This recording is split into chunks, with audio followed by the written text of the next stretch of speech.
Hindi naman yung picture. Ano yan? Ano to? No. Wait! Wait. Na-record rin yung... No! I'm not bothered. But the homeless na the Dalawa robber. talaga. You look like a director!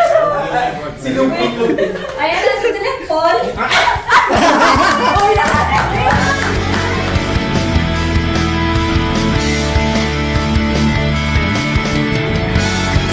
YFC is the way of life. It's the way of life. My YFC. Good evening, viewers. Good evening, everyone. Bonjour, Madame Marcel. Bonjour, monsieur. right. As you can tell, we're French today. French team. My name is Ate Micaela Gumaran once again. And I'm Kuya Leonard Mascareñas And we will be your hosts. for today's podcast. And for the rest of the podcast. That's right, everyone. And as you can see, we have some... Beautiful guests! Yes. Hi! Hello. Say Say hi, guys. Hello! So, how about you guys introduce yourself? How long have you been in YFC and your roles in YFC? Yes, please. So, let's start with Adfi. Okay, hi guys. I'm Faye Esmeralda. I have been in YFC for around 4 years now. I am the household head of Cupid Girls, and I am a singer in the music wing of YFC. Yay! Yay. Hi po, I'm Anya Garcia. I've also been in YFC for 4 years. My role in YFC is I am a household leader, and I am also part of the music team as an instrumentalist. Yay! Thank you, Ate. Hi guys, I'm Ate Eliza Cortez. I am currently the chapter head of YFC and a household leader. Hello everybody, I am Romel de la Cruz and I have been in YFC since 2018, so 18, 19, 20, 21, 22, 24. So I have been in YFC for 6 years. Wow! You're so old na, kuya. Unlike you, you're older than me now. Anyways. Okay, so I have been in YFC for 6 years and I am currently the music ministry head and currently also a household leader in YFC, and in Music Men, I am a guitarist. Yay! Yay! Thank you. Dami mong roles. Next day. Hello, ako po si Kuya Bono. I've been in YFC since 2019, so that makes it 5 years. I am also the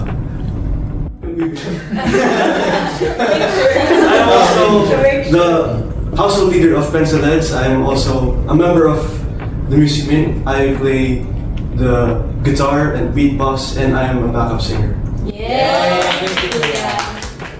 Hello, I'm Yoon Sinfergo and I have been in YFC for 3 years now, and currently I am a household leader.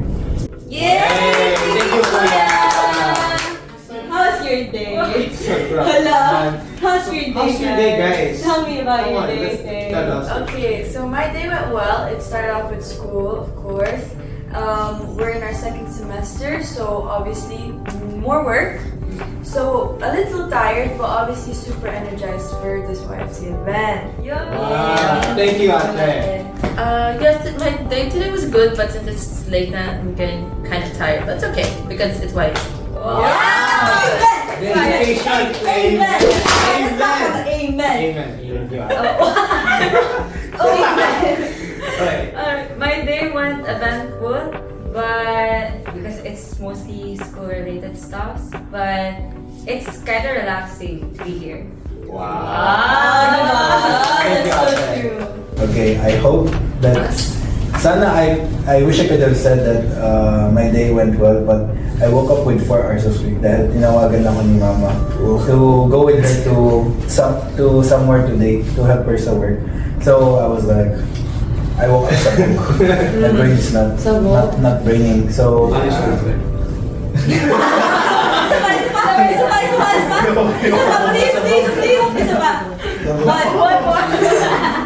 so my brain is not braining and I am sabog. Kaya forgive me for my sabogness. Paano?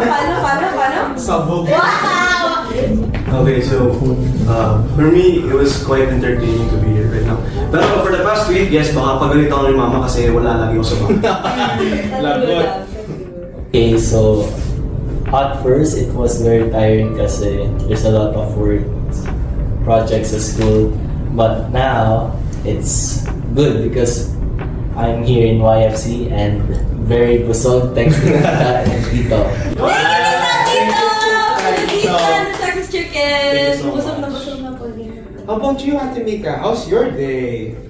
My day was very tiring, guys. I just came back from school, have a lot of work to do, things to study for, and yeah, it's a cycle every day, which is fine because we're in YFC now. Yeah. How was your day? Not that eventful actually. It's very relaxing. Yeah, there's a lot of projects pending, so we have to tackle that. But we're doing it with a smile, guys. Of Guys, course. let's all smile. Asa yung smile? Guys, let's all smile. Smile lang. For the project. Alright, so Alright. now, what are we doing for this episode? Malay ko, be.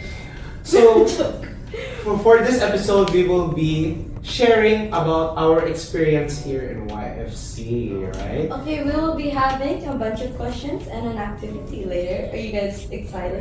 No. Oh, Hindi excited hindi natin. to scripted, guys. Hindi This to is not scripted. On the scripted. spot talaga to yung mga questions. So, good luck. Yeah. Hopefully, if are the tissues ready? If we start crying, I'll be Yes. Again, we have deep talks here. So, TikTok. for the first question. For the first question is, tell us what is your most memorable first experience in YFC, whether it is a youth camp, first household, or chapter assembly, etc., etc. So, how about you started off? You start. You're the edge. You start. You're in the edge of You the start. seat. You start. Come on, just You start. You start. first. Ladies first. Thank First, you. Go. Whatever, I guess. So, My first experience in YFC, like a very memorable one, was we had our youth camp. We just had our youth camp when me and Leo just graduated. And a few months later, around June or July, was it June or July or August? around that time. I think it was like around summer.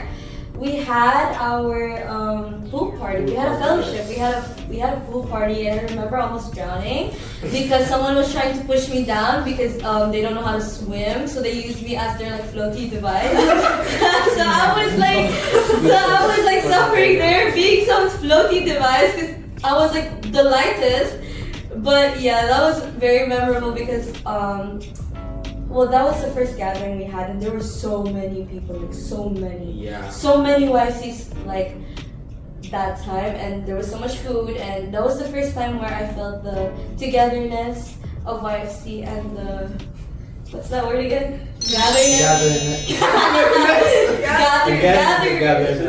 Gatherness of YFC and the hospitality and how they welcomed me into YFC talaga, and that was like so heartwarming, and I will never forget about that day. Thank you. Thank you. Thank Ate. you. So, for my experience. Okay, next. Joke lang. So for my experience, as I said in the last episode, my memory was about was a worship that we had, more specifically a praise fest, around the second year of me being here in YFC. So that's around 2019, and at that time, as clueless as I am of what the meaning of praise fest is, I really enjoyed at that time because the leaders at that time was Kuya Joma and Ate Joey. Joey. So shout out to them. Hi, Ate Joey. So we miss you We guys. miss you so much. Please come back. Yeah. I'm not mad anymore. So okay, so yeah, that time they were the leaders, and to me that was like a very powerful praise fest because that is what that I remember. And as a youth head now, I want to make that same vibe, that same moment happen to new members, and that is what I wish to accomplish here in YFC. That's why it's so memorable to me, and I want to replicate that moment that I felt as well. So yeah, that's my experience. Wow, thank you, Kuya. So next, Now we have. Okay, so one of my most memorable moments, or one of my most memorable things, is obviously from my first youth camp. My youth camp, okay? When I first graduated and entered YFC, I had a one-on-one with my leader at the time, who was Ate France. We miss you, Ate France, a lot. And she was my household leader, and we had a one-on-one.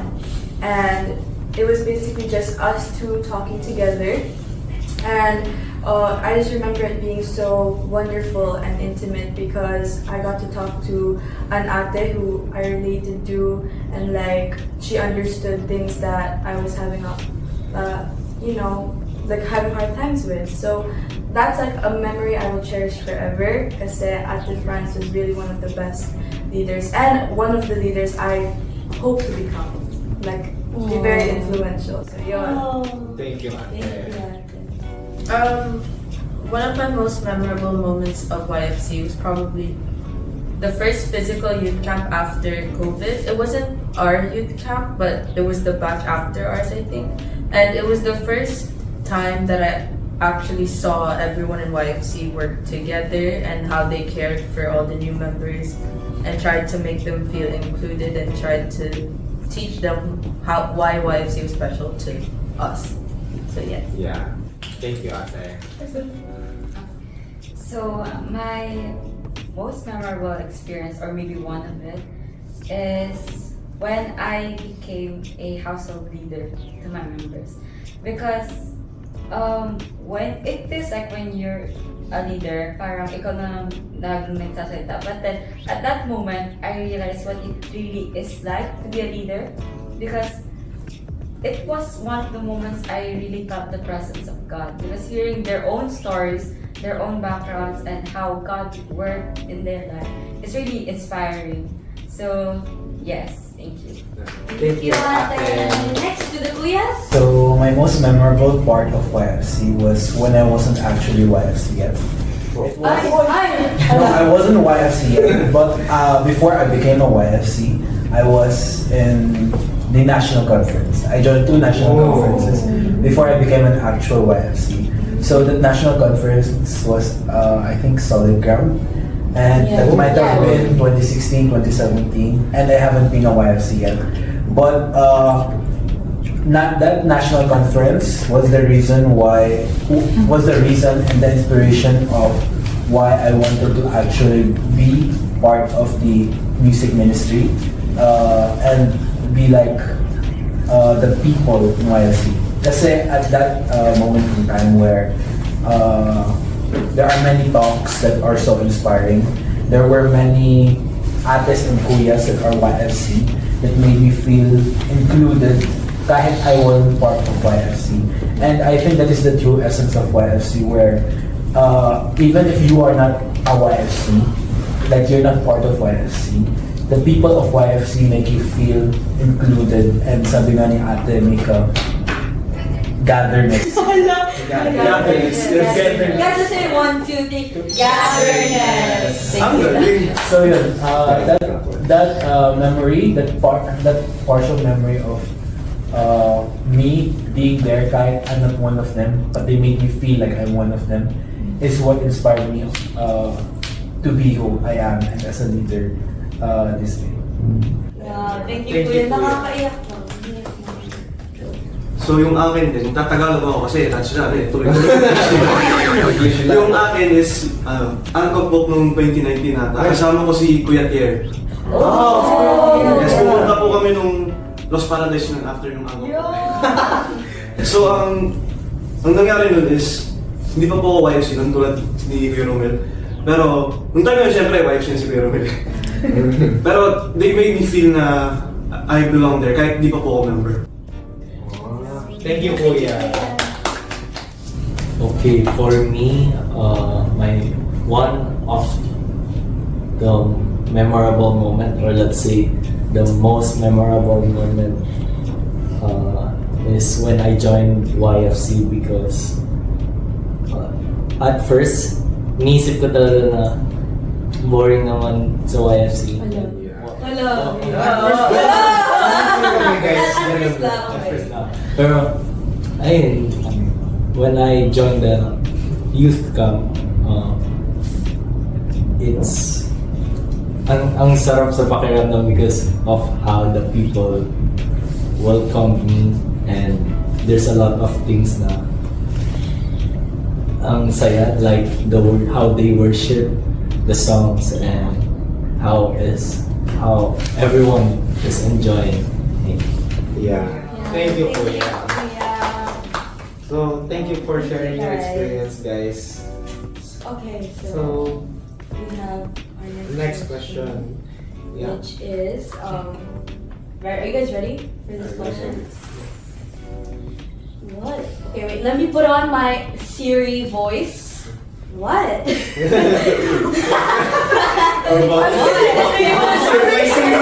pang nalalaman na host natin. I'm gonna become Kuya Paul for a while. Okay, I'm gonna.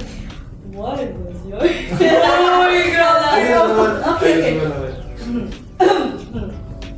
What was your reaction when you were called to be a household leader? How did you accept it? Huwag mo tinatakot mo sila. What was your reaction when you were called to be a household leader, and how did you accept it? Yeah. Okay. So, you wanna start? Let's let them start for now. Sige. Yeah. The same. Okay, so when I accepted the role of household leader, it was a surprise at the time. Kaso, I knew deep down that I wanted to be a leader. Learning from Ate Joey, Ate France, all of my old ates. Ate Mika! Ate Mika! Ate Eliza! All of my ates at the time. Ate Bono! Ate Bono, Ate Romel, Ate Artas, all of my heads at the time, they shaped me talaga to become a good leader. That's why when they gave me the role, I willingly and very happily said yes, because I knew I wanted to do it. So yeah. Thank you, I love your socks, by the way. Can you show it out to the Guys, it's corgi socks. They're so cute. When I became a leader, when Tita and Tito told me po that I was gonna become a leader, at first po, of course, I was like worried because it felt to me po like I just joined YFC, but I knew that at the end of the day po, I wanted to do the same things that my ates and kuyas did with me and how they made me feel. So, of course, I was proud of So proud of you out there. So I'm going to be honest. Nung sinabi nila tita doon sa Tito Derek na magiging leader ako, first reaction ko talaga was that nag-process siya, like, and then biglang, ha?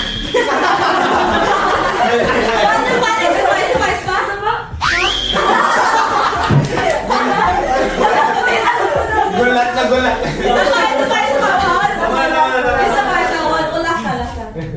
Nag-load siya. Like, internal. Nag-start like. Oo. Tapos? Ha?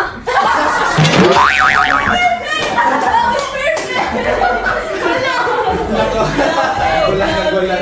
No, kasi yung previous leaders namin nun, si Ate MC, sila Ate Joey, Oh my God! sila Kuya Joma, sila Kuya Artas. So like, yung expectations na sinat nila was like really that powerful, di ba? So when they asked me to be like the leader, ako, talaga, sure kayo guys. Sure kayo. Pero, at the end of the day kasi, Ate MC spoke to me. She explained to me kung what it really is to be a leader. Ganon. So like, I thought, yeah, okay, why not? Pero, there must be a reason kung bakit napili ako. So I'm just going to not wait for me to be ready. Yes. Kasi It's like if I wait to be ready, I would never be ready. So I just went straight for it and just kasi alam ko naman na tito and tita will be there, my aunties and kuya will be there to guide me. So I know that I will have support no matter what. So Yes, we're here for you, ate. Look where you are now. I'm so proud of you. Okay, so I had the same reaction kay ate. Sige na!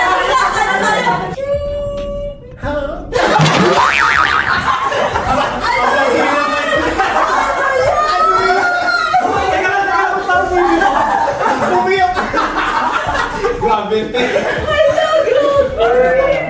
I'll be real honest, my real goal sa YFC noon was just to be part of music ministry. And at that time, when the Tito Derek, I think it's Tita Dulce who asked me to become a leader, I was already a music member. So I didn't really see a purpose on why they needed me as a leader sa YFC. I was like, in the back of my head, I was like, kailangan ko pa ba maging leader if I'm already a musician and I can already play instruments for the members or for the upcoming members. So at that time rin kasi, I had a bad experience of being a leader. It's like a toxic leadership where the leader must do everything and walang gagawin ang member, and I learned it sa school. So parang I see leadership as a burden na parang if I become a leader, I need to do a lot of things, and that's what I didn't want. Pero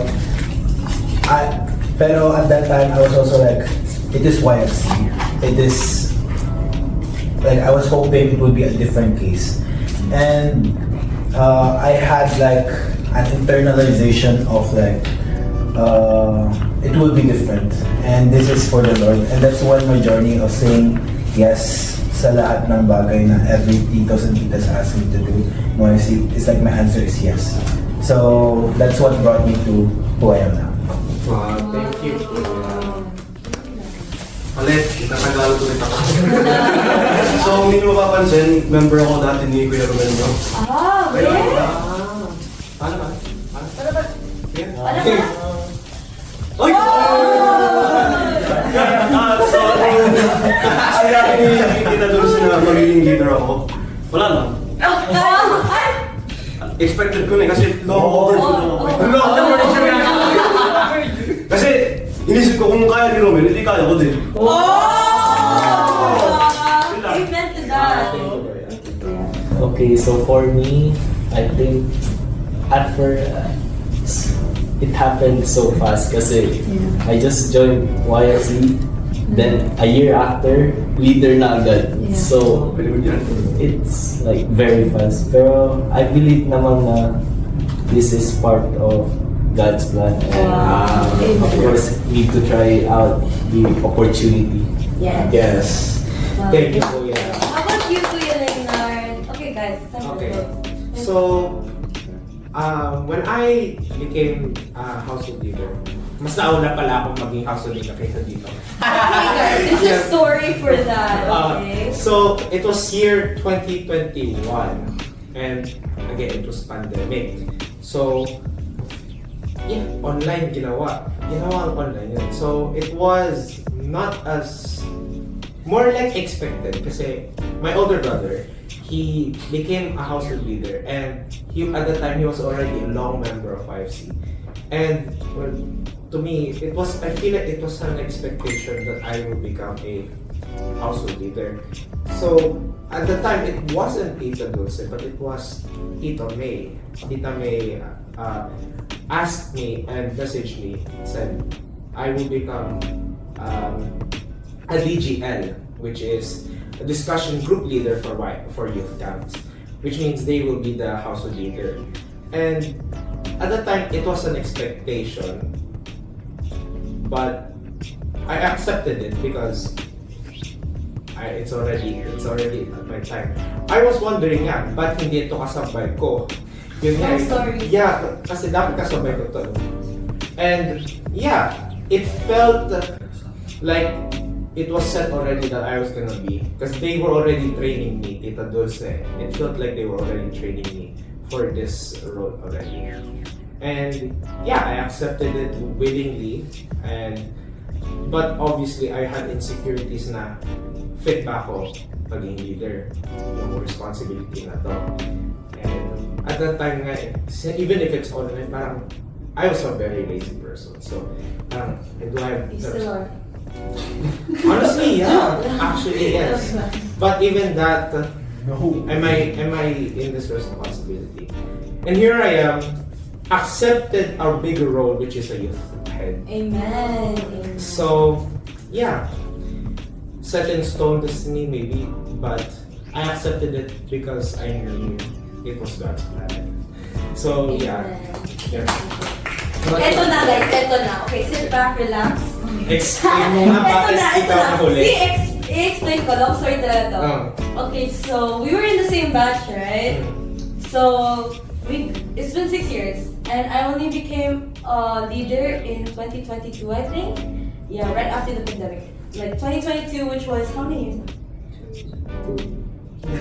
18, 19, 20, 21, 20. Hala, grabe. No, 4 years. 4 years ago, yeah. 4 years after. Okay. So I already knew about YFC before I became a leader and before I became a member, because my parents were involved and Sam was involved and I was always at their house, and like there was always YFC activities at my house and his house. So the question was, why didn't I become a leader, right? Yeah. It's because I actually, from the start, I wanted to become a leader so bad. Like, I'm not even kidding. After 2 years, I asked them, I was like, when am I gonna become a leader? When am I gonna become a leader? And then, when it was Leonard's batch to become a leader, I got the news that he became a leader. I approached Ate Joey. Shot! Sabi ko sa kanya, Ate, why didn't I become a leader? I mean, me and Leonard were in the same batch, aren't we like supposed to be together? You know what she told me? Oh, you're not mature enough. Wow! Whoa! Yeah, yun ang sinabi nila sa akin na hindi pa ako mature, hindi pa ako ready. Boy, that's not funny! No! It's not funny.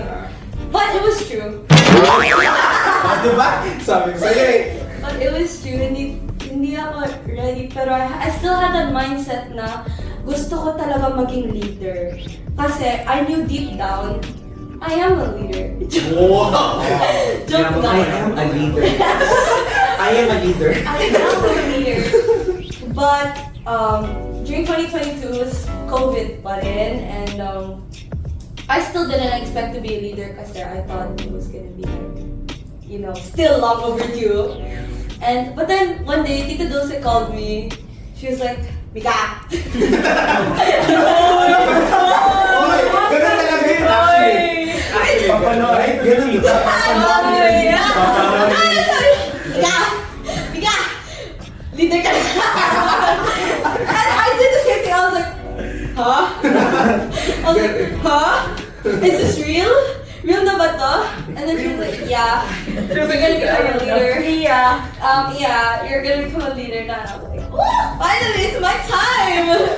And then of course I willingly accepted it kasi deep down, from the start, I wanted to become a leader because I knew that I'd be capable enough to take care of my members and, become a good person for myself. Yeah. Thank you. That's it. Thank you. Right. Ate. So now that we have shared, so what next is Don't we have like a game? We have a game prepared, right? Yes, in fact, you have a game. Oh no. Oh, are you guys ready? In fact, we have a game. I call it the Kuya Post Challenge of the episode. Oh, challenge. Wait, can we do that? 1, 2, 3. Again, we said there will be challenges in this podcast. We challenge us in this podcast. So let's get to it. let's get to it. Get to it. Your Kuya Po challenge of this episode is, in one single word or characteristic, describe each of your household members. personality Oh. by imitating them. Ay! Mag-imitate kayo na And you must explain why you have done that action. I love it. But if you don't have a household, imitate two others leaders. You know. Nakakasunod kayong lahat. Wala akong household, so. Wala. He doesn't. Yeah, I'm, ano, but I have an idea of who I will act. So, That better not be me.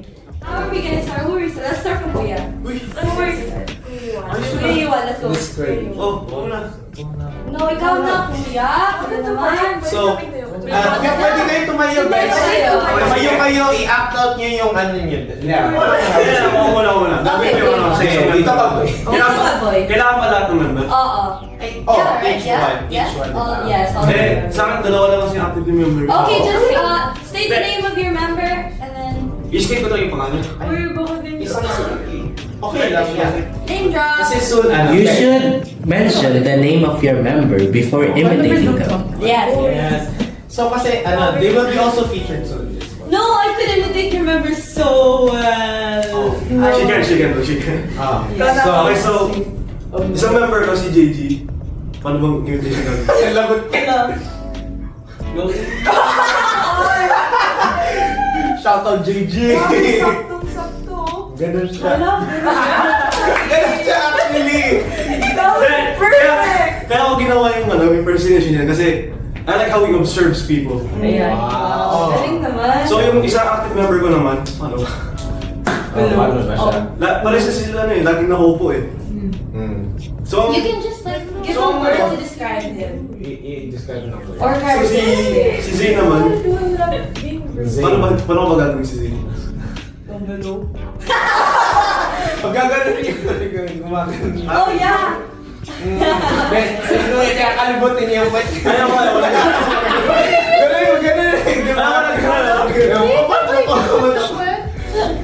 Okay, so kaya ako ginawa si Zay nun kasi ang tumatak sa akin na ano siya. Tahimik siya and he likes boxing, yes. Yeah.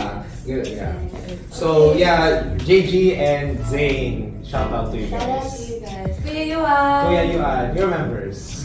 Okay, so two of my members na active is si Mike at si Dwayne.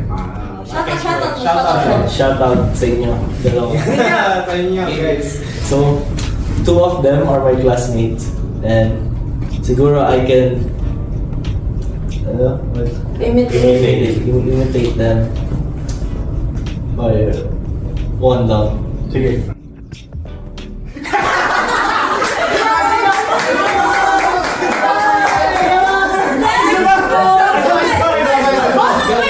Both of them are like that? Yeah, both of them. Okay, so like sa class, so like sa class bigla na lang.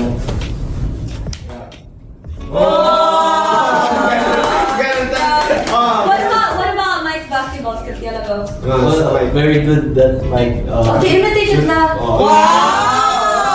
Ganon! Shout out. And Dwayne naman, volley. Oh.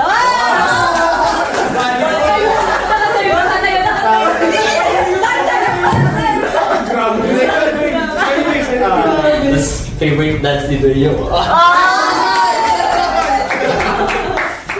Alright, yeah, shout out Mike and Dwayne.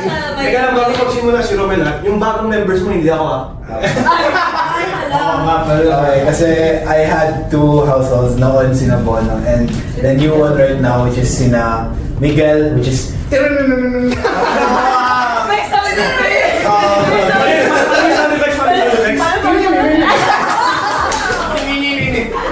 okay. So si Miguel, then the other one is si Vince, which is I don't really know a lot about Vince, but he is always quiet. Yung isa si Luis Capellan, which is he's tall. So he's tall, and how should I act him? He's so chill. He's like, Kuya, what are you doing today? Parang guilty tayo. He's chill and he plays ML, so I would like to play with him. Kaso my phone is DIY. I don't even want to talk about my phone. DIY phone. Pakita mo. Lako, ninakaw na. Hala. Lako. Basta may pakita ng phone. Ninakaw na. My other member is si Liam. Ay, hala. You can do that one. Liam is Valorant. Wow. he plays League with me kaya he's Sige. Imitate. Imitate you screaming at. Brian, ang nangyari sa'yo. Imitate mo yung ano sa league. okay. Or mid-lane. No, it's not like that. It's not like that. He's like, Kuya, I'm coming. I'm on the way. Okay, chat. Okay, chat. Okay, chat. Yes. Thank you, Kuya. Dave naman. Can I do po my first household? Kasi lahat po sila graduate na ngayon sa akin. Yeah. Is it fine? Your first Okay. household, yeah. So, my 3 active members po at the time is si Kirsten, si Daniela, Tolinos po, and si Emma Roque po. Si Dani po, she reads a lot. Like, I remember one time nung sa collective household po, may dala po talaga siyang libro. And gusto ko pong basahin yun. Kaya nagbabasa po siya habang nag-iintay. So yeah, that struck me the most po. And second po, Sorry, gabi naman. Gabi naman.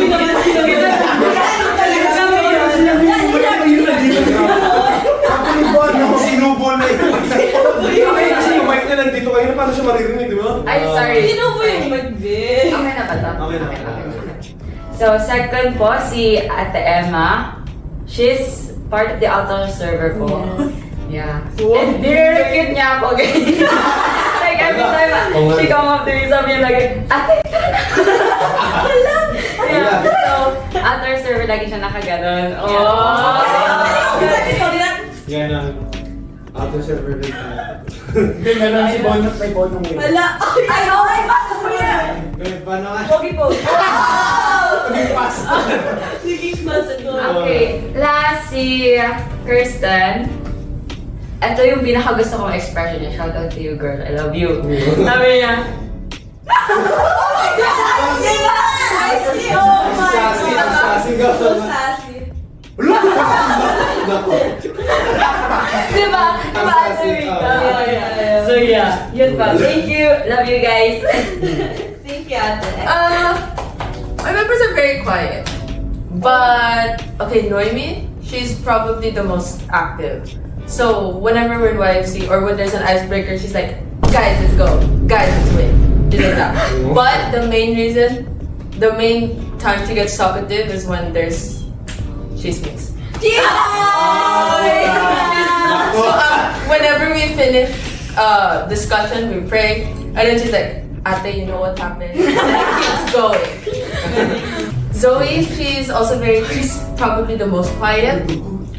She plays instruments too, but she's very quiet, but whenever the chismes comes, she's like she'll look at you, but she won't say anything, but she's like, and then Ayel's also kind of talkative. She asks a lot of questions, which I like. She's just like, Ate, when is this? Ate, what's happening? She just asks a lot. Whenever she has a doubt, she'll ask me, and I like that because Thank you. Thank you, ate.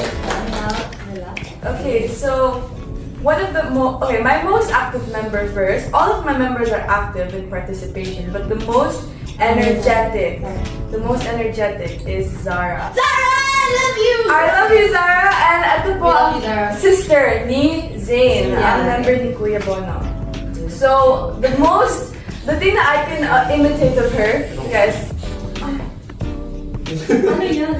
She takes a picture not Pictures. Yeah, she Like, actually does. whenever you see her, she's either recording or taking pictures of people or herself. So yon. And my other two members is Ashley and Christine. They both act very similar. So I feel like I can act both of them at the same time. Similarly to Kuya Bono's what members, they're just like this. They're just so yun. I'm glad that they're just observing, they're listening, they're smiling. But whenever we have like talks within the household, they're very talkative. So yun, I love my members. Thank you, Ate. So, I can act out, Jared. So, shout out to Jared. So, how Jared is, parang he's, mysterious lad, honestly. Pero he's a funny guy kasi siya. Like how he acts ganito.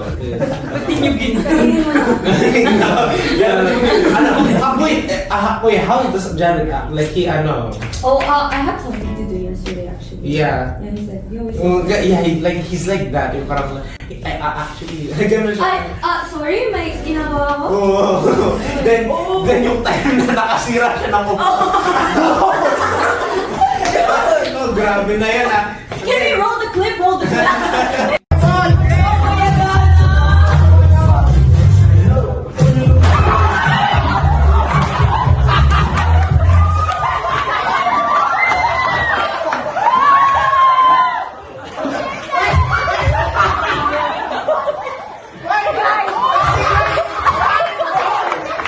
Grabe na yan, Jared. Yung kuan na sinira mo. Grabe naman. Bigat nun. Hala! So, ayun. Another one. Sam. So, how does Sam act? Like, I don't want to say anything! Paano ba si Sam mag-act? Ayun, It's up to you, girl. Hindi ko alam. That was so perfect.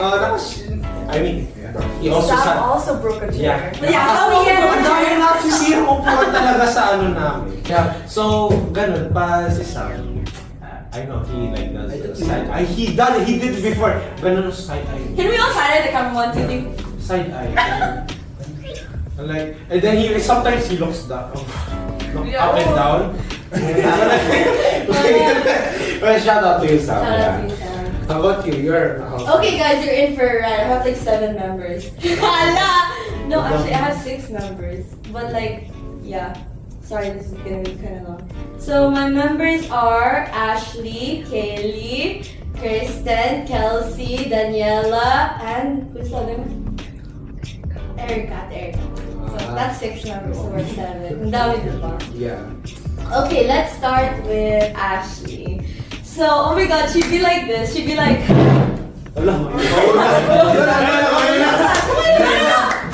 I'd be telling... Because our group is mostly like chica. So like, we'd be sitting in a circle or we'd be standing in a circle. I'd go up there and be like, alam mo? And then she'd be like... Grabe. Whoa. Yeah, she'd be like, oh my god! Yeah. She's expressive, yeah. Yeah, and then Kaylee, oh my baby, I love you. Anyways, Kaylee, he's the one I spend the most time with. She's just like, yeah. I'm like, I tell her something, she goes, and then I look at her and I'm like, yeah, I love you. Mwah. Okay, the next one is Kelsey. Okay, I'm gonna be like, I'm gonna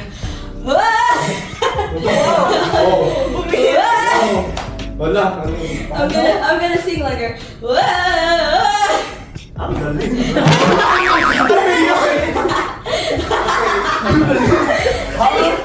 describe her as talented. She can do everything.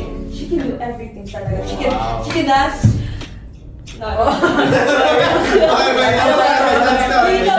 Kelsey can dance and she can sing. Anong kanta ba yun? Anong kanta yan? Okay, give you something. Bahala ka dyan. Just gonna stand there and watch me.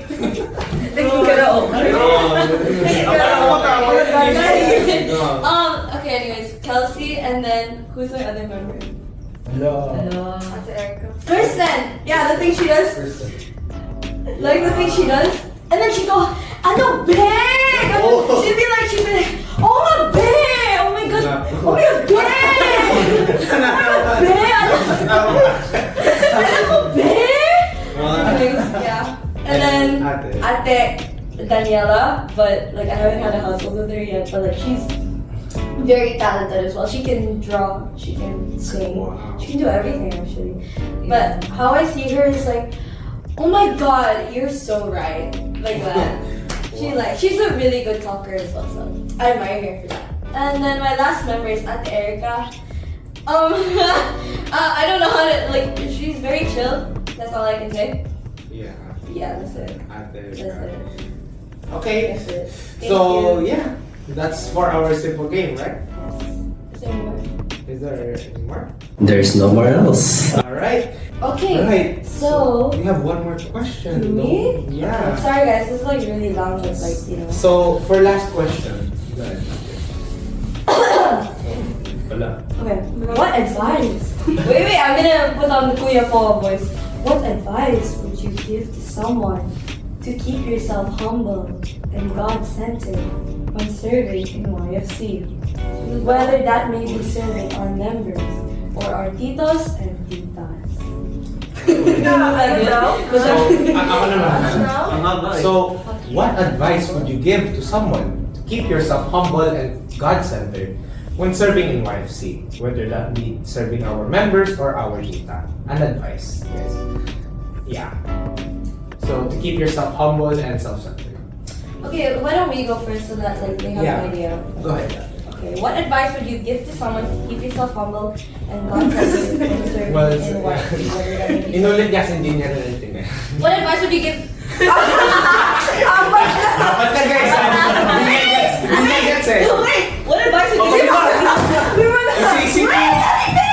What advice would you give what advice would you give to someone to keep yourself humble and God-centered when serving in YFC, whether that may be serving on team? Okay. The advice I'd give to someone is that you will never know what will happen in YFC, and you will never know what will happen. Okay, sorry. You will never know what will happen in YFC, especially when you are a leader. You will never know if your members will, let's say, ghost you. You will never know if you tell them, oh, we have a chapter assembly today, pero they just seen on you. And an advice to keep yourself humble and God-centered is that don't worry about that, just keep praying for them. And keep praying for the community, and in serving titos and titas, you don't always have to say yes, but it's most advice to always say yes. Is that right? No. Yeah. It's like, if you're really willing talaga, you say yes. If you know the Lord, if you know God is calling you to do something, you say yes.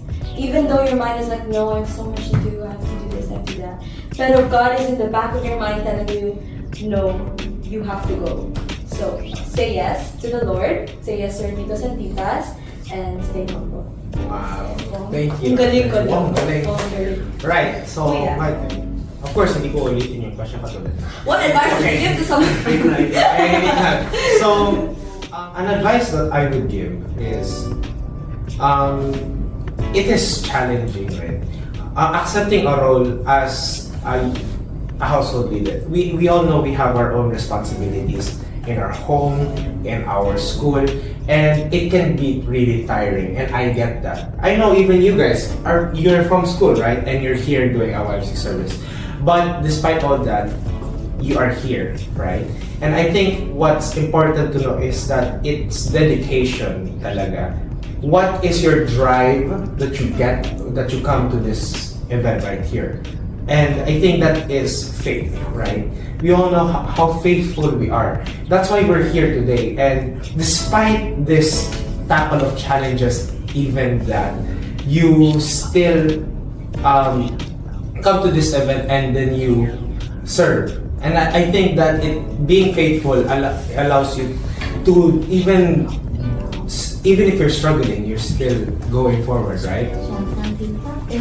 Shout out Tita Faith again, right? Eto nandito pala si Faith. Shout out again. So yeah, being faithful is a really important aspect of being a YFC. So yeah, and that helps us be humble and God-centered because we know that we are serving for the Lord. It's not for our members, it's not for the titos and titas, but it is our service to the Lord, and that is why we continue to do our service, right? And that is what it means to be God-centered, is that He is your reason and your drive for doing this. And you accept that the reason why He puts you in that position, despite the challenges, He asks you to serve, right? Outer server, YFC, all of that. It is for a purpose, and He is calling you. And your call of accepting that call is you showing your humbleness and your God, and being God-centered. So yeah. Right? Ang deep na. Wala, nangyari ko. Okay. So next, Faye. Ate, can you repeat the question? Ay, sige! Okay. Nine na. What advice would you give yourself? What advice would you give to someone to keep yourself humble and God-centered when serving in YFC? Whether it may be serving our members or titos and titas. Okay. One of the most special advice, I'll just get an advice I got from one of my actors. Because those are the advice that I keep with myself forever as a leader. So one of the advice that I don't remember who gave me. I think it's Ate Ranchi or Ate France. One of them, or maybe both of them, I think they told me the same thing, was that, Faye, I think they told me, I think you're going to become a leader soon. So you should be ready for all of the tasks that Tita and Tita will throw at you. And I was like, oh, okay, I will be ready. I will set my mind into it. Like, I will try not to become as shocked. Hindi na akong being, parang si Ate Eliza, right? So, she told me to be ready. She told me to be prepared. And no matter what happens with my members, no matter if they, like Ate Nika said, if they ghost me or if they leave me on red, okay lang yun. Kasi I did my part. I did my part by inviting them. I did my part by sharing all of the knowledge that I got from my leaders to them. And that's what Tita and Tito expected me to do. And since I did that na, complete na yung task ko. So yun, that's the advice I can give. Okay, so my advice to someone is to remember that you were them. You were your members. You were in their place before.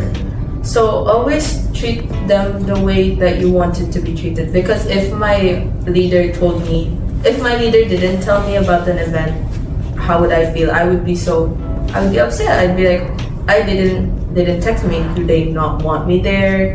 They think stuff like that, and I don't want to make my members think like that. I have to humble myself, and I have to remember that I was also in their place. Wow. That's a good Good answer. Thank you, Ate. For me naman po, I advise that they should instill in their minds na there is always something that they're going to learn, and so be open to those learnings. Kasi when you try to serve other people, no matter who they are or what organization they are in, laging pumapasok yung parang mga realizations. And there might be times na parang, na parang we're close-minded to them. Kasi we might think na our opinions are different from them. And so when you try to serve them, you should open your mind to everything, even to their situations. Kaya always be open for new learnings kasi papasok at papasok talaga yan. So yun. Thank you, Ate. Yeah. So for me, ito yung payo ko sa mga members. Ako ng Tagalog na. Wow, yun. Karamay na ako. Ito yung mga payo ko sa mga bagong members and sa mga bago sa YFC and even sa mga sumasali ng music ministry na gusto maging part ng music ministry. The YFC is in a leadership where it is in an inverse triangle. So, if you think of a triangle, di ba, the top, siya yung highest.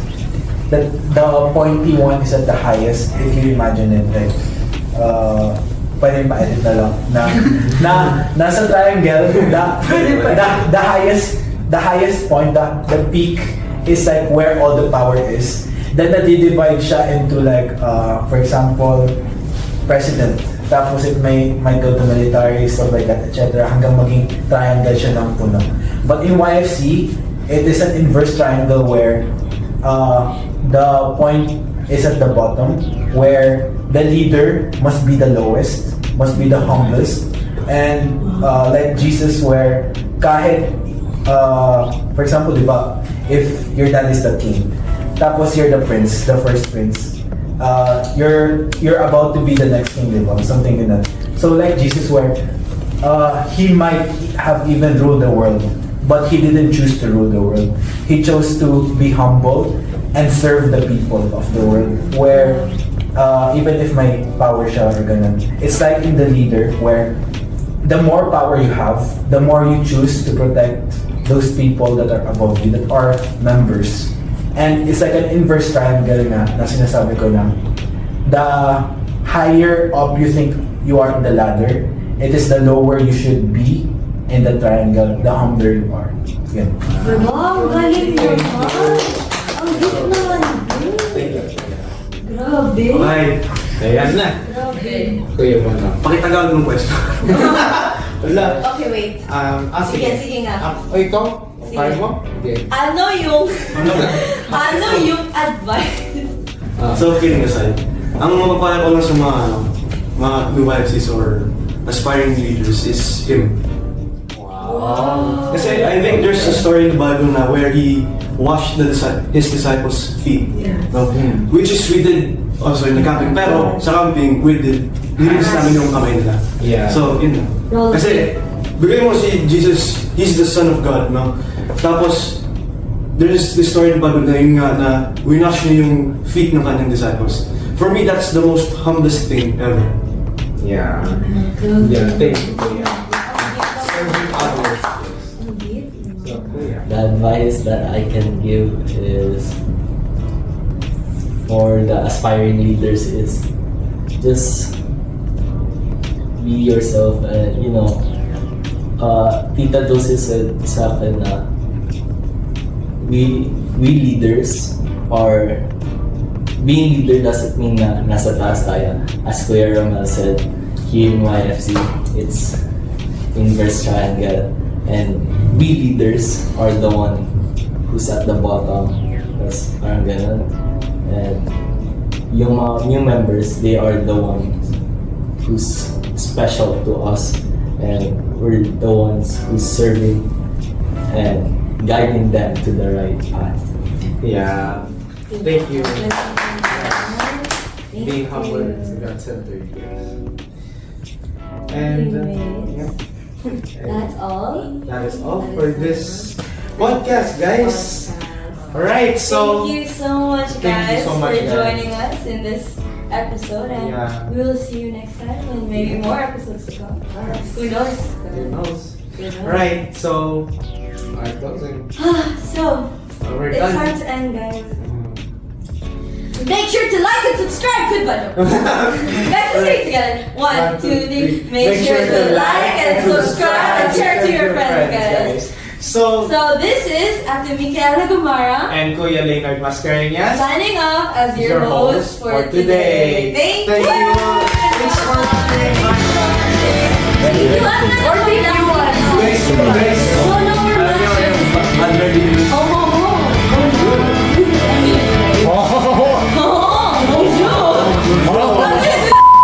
We're from one boss.